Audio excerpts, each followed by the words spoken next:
climate is in a state of absolute crisis. There are floods, droughts, famine, tropical storms increasing in severity, wildfires increasing in severity. The summers will get warmer and winters will get colder. There's going to be breakdown in global food systems, so food will get more expensive. Hundreds of thousands of people have had to leave their home thanks to floods or drought or famine. But we are going to have a notably worse climate by the end of 2100, and that is a fact.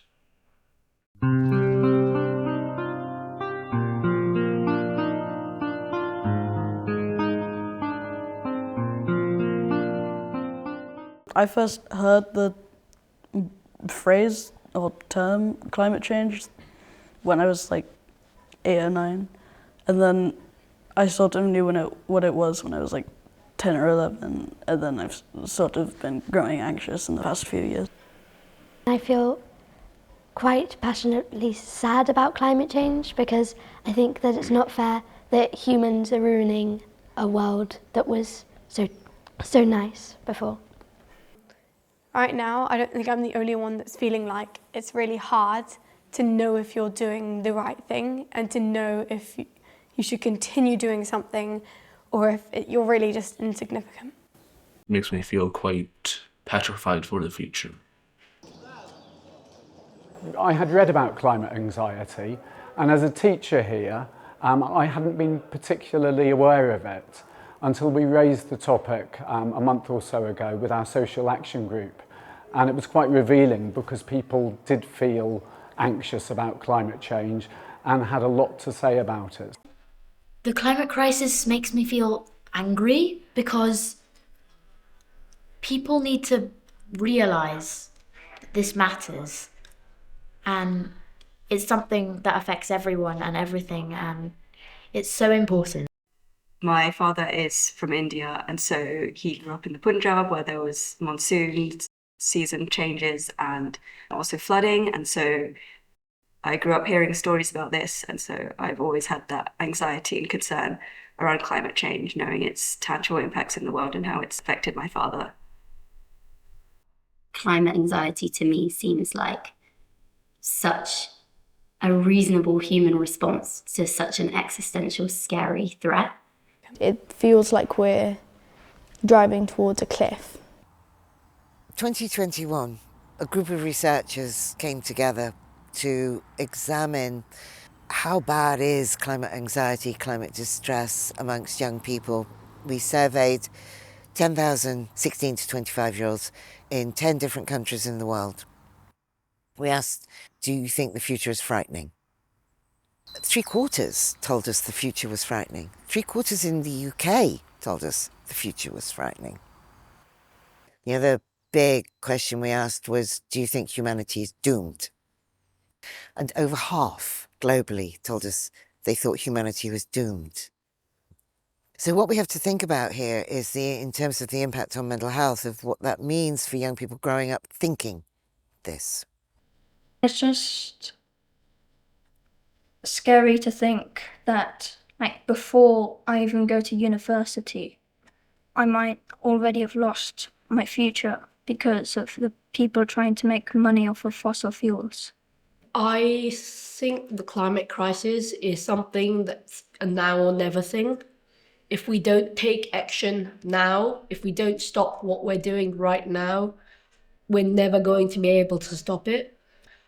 That makes me feel quite pressured and quite anxious, because what if we take the wrong decision? What if we don't do the right thing? Basically, everyone our age at this point knows about the climate crisis and is concerned about it. But then I don't think very many people know how to deal with those emotions. Protecting our children, we worked out, is more about talking to them about frightening things, talking to them about how to deal with these frightening things rather than trying to avoid it. And the best people for them to ideally talk to is their parents. In terms of my family, we have a lot of discussions, and I do feel my parents and the people wider around me are taking the issue seriously. But they're going to have a different perspective given, it's not their world which they're inheriting. So many parents say, I don't know how to start. I don't know how to have this conversation. I'm scared about getting it wrong. So I repeatedly would come back to ideas of good enough parenting. Don't try and be perfect. So parents can really act as a huge support, even if they're not that knowledgeable. A couple of years ago I had my daughter and became much more concerned about the climate and nature crises. Unless we address this problem before my little girl would be finishing primary school, then we may lose the chance to do so. That's led me to transition my career into working in the area of climate psychology. Being a parent is a challenging enough job as it is, and now we're trying to parent in such challenging times. It's a very difficult thing, and it's natural and healthy to feel lots of difficult feelings about that. I went back and forth on whether or not I wanted to have children, and one of the things that really did concern me was climate change and whether or not I could feel happy about having brought a child into the world. So I'm Australian, and while I was pregnant, the 2019 bushfires happened, which were extremely devastating. They burnt places like rainforest, which are not places that are meant to burn. And this was all happening while I was waiting to have my baby.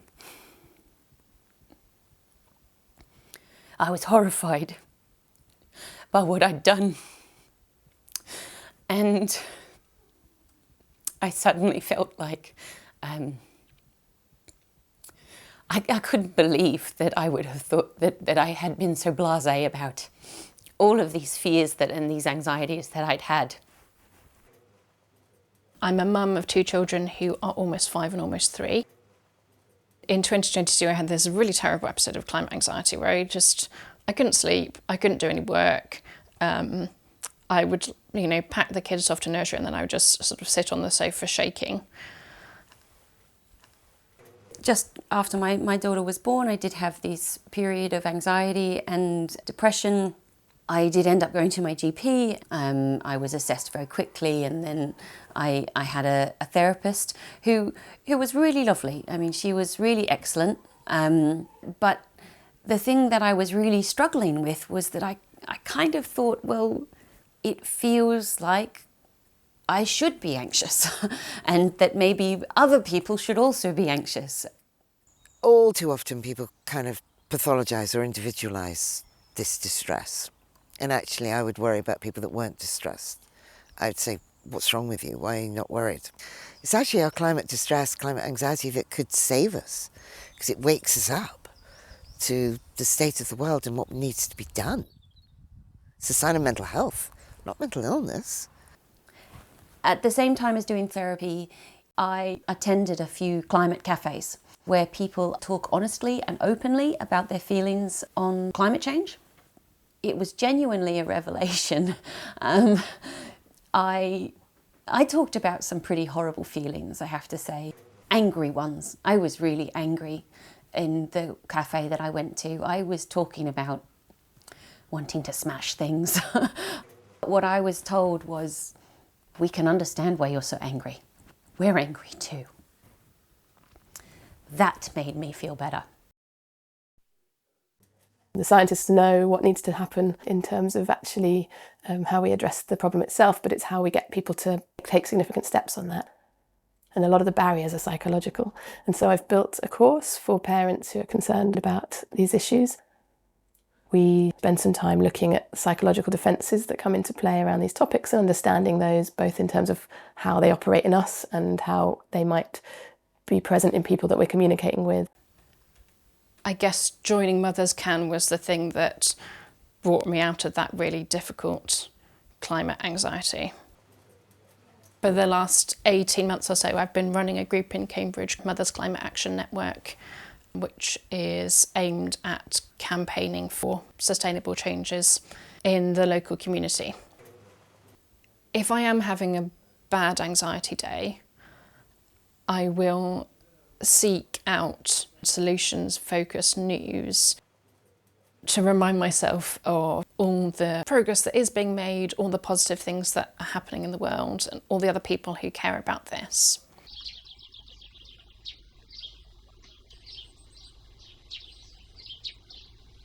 One of the things that's been very helpful is meeting other parents. I looked into a variety of different groups, and the one that appealed to me the most is a group called Parents for the Future. They do give support on how to deal with children's distress around the stories that they hear and about what they might encounter in their lives. My advice to other parents who are struggling with climate anxiety is just do something. Even if you don't know how to, just find a group that's the right fit for you. I didn't know at all what I was doing when I started the Mothers Can group. I chatted to some other people who also cared and wanted to do something, and we've been learning as we go, and I feel like we are doing things that make a difference. When I was younger, I took part in a lot of climate marches in Fridays for Future. I felt like I was part of a community who all felt the same way about climate change, and that there were so many of us that something must happen. I'm no longer part of Just Stop Oil, but when I was part of their initial campaign, I climbed on top of an oil tanker and sat there, kept it motionless until the police arrested us. And it was obviously a very terrifying experience. But one thing I did notice was that it was the first time that I didn't feel climate anxiety. There was a sense of peace because I'd know that the only reason that I was in that cell was because I had done something tangible. We all attend the social action group, where anyone from within the school can do something to introduce eco-friendly measures. One action that we've kind of taken is making food in our canteen Parkside meat-free, and we made for example, a meat-free Monday. I took a lead in organising a green conference. 9 or 10 schools all coming to Parkside, and each school made pledges that we're going to improve recycling, we're going to campaign for new heat pumps. And at the next conference, next October, all the schools are going to come back together and see how much progress they've made. Campaigning definitely gives you a sense of purpose. It helps a lot to link up with campaigns across the country, across the world, just to feel like you're part of a bigger network. Personally, I've been involved with Mothers Rebellion, where mothers and parents sit in circles in the street. It's a way of connecting emotionally with the public, sitting down and saying that we're here, we're not going to look away from this issue. So the last question we asked in the research was, do you feel governments can be trusted to protect you and other young people against climate change? Nearly 70% of young people in the UK said governments didn't care about their futures. They have conferences, green conferences, with people from all over the world. They say they're going to make a difference, but holding that conference itself pollutes the environment so much more, and they don't actually do anything they say they're going to do. People with money and power and the ability to change things aren't. Recently the Super Bowl, you could see charts of all the private jets just leaving just because they couldn't be bothered to go in a more economical mode of transport. A lot of the distress that young people report feeling around these topics is based on the fact that they see adults not addressing the issue. There's far too much emphasis on the younger generation when we talk about climate change. The younger generation's going to come in and save it. We need the people in power now to be solving climate change. I think sometimes when older people make the point that this is an issue that you are going to have to solve, it is kind of it's giving away responsibility for a problem which obviously we've contributed to. What I think needs to be done as a collective, especially as people that can vote, is telling the government or the people who want to be in power, we will not vote for you unless you do something to stop climate change. In the same way that there are tipping points in the the physical processes of climate change. There are also tipping points socially, and it can seem like change is very slow, but I think then there can be moments when things come together and suddenly there's bigger shifts in the way people are thinking and behaving. I mean, yes, climate change is a really big problem, but I also see so much hope that there can be a better future. And the more people join in with helping to make change, the better future we can make for our kids. And yeah, that getting active is the best way that you can deal with climate anxiety.